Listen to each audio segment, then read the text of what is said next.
নিরাপত্তার শঙ্কায় শেষ পর্যন্ত টি-20 বিশ্বকাপ বয়কট করল বাংলাদেশ।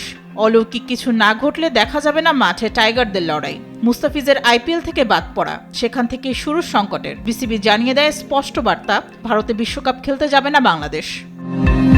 বিসিবির সিদ্ধান্তে আন্তর্জাতিক অঙ্গনে তখন সমালোচনার ঝড়। বিশ্ব গণমাধ্যমের শিরোনাম, নিরাপত্তার কারণে ভারতে টি-20 বিশ্বকাপ খেলবে না বাংলাদেশ। আকিজ নিয়ে এলো বিশ্বমানের বেবি ডায়াপার মাম্মাম, কটনে সফট ম্যাটেরিয়াল, বাবুকে দেবে rash free super comfort. Bangladesh জানায় ভেন্যু বদলের দাবি, ভোটাভুটিতে নাকচ, দেয়া হলো একদিনের আলটিমেটাম। টাইগাররা সাফ জানিয়ে দিল ভারতে নয়, শেষ পর্যন্ত বিশ্বকাপ বয়কট। আর সেই সিদ্ধান্তেও উত্তপ্ত ভারত সহ বিশ্বের একাধিক গণমাধ্যম।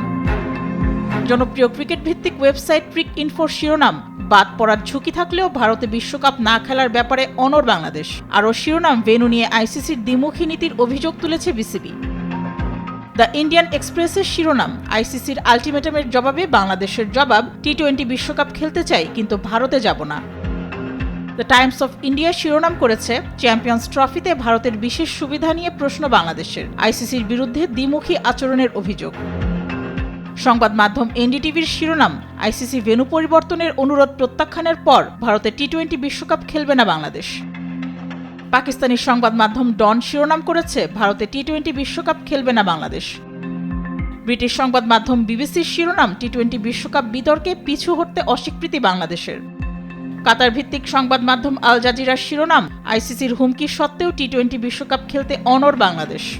লন্ডন ভিত্তিক আন্তর্জাতিক সংবাদ সংস্থা রয়টার্স শিরোনাম করেছে, ভারতের আলটিমেটাম সত্ত্বেও বিশ্বকাপের সিদ্ধান্তে অটল বাংলাদেশ। ক্রিকেট মঞ্চে অশনি সংকেত, খেলার সাথে মিশে গেছে রাজনীতি এমনভাবে যা কাঁপিয়ে দিয়েছে গোটা ক্রিকেট বিশ্বকে। শেষ পর্যন্ত ভারতের কূটনৈতিক চালের কাছে হার মানতে হলো বাংলাদেশকে। কিন্তু টাইগাররা এখনো তাকিয়ে আছে অলৌকিক মিরাকলের দিকে। যদি সেই মিরাকল না ঘটে, তাহলে 1999 সালের পর প্রথমবারের মতো বিশ্বকাপে দেখা যাবে না বাংলাদেশকে। মেহজাবিন হোসেন, স্পোর্টস ডেস্ক, দেশ টিভি।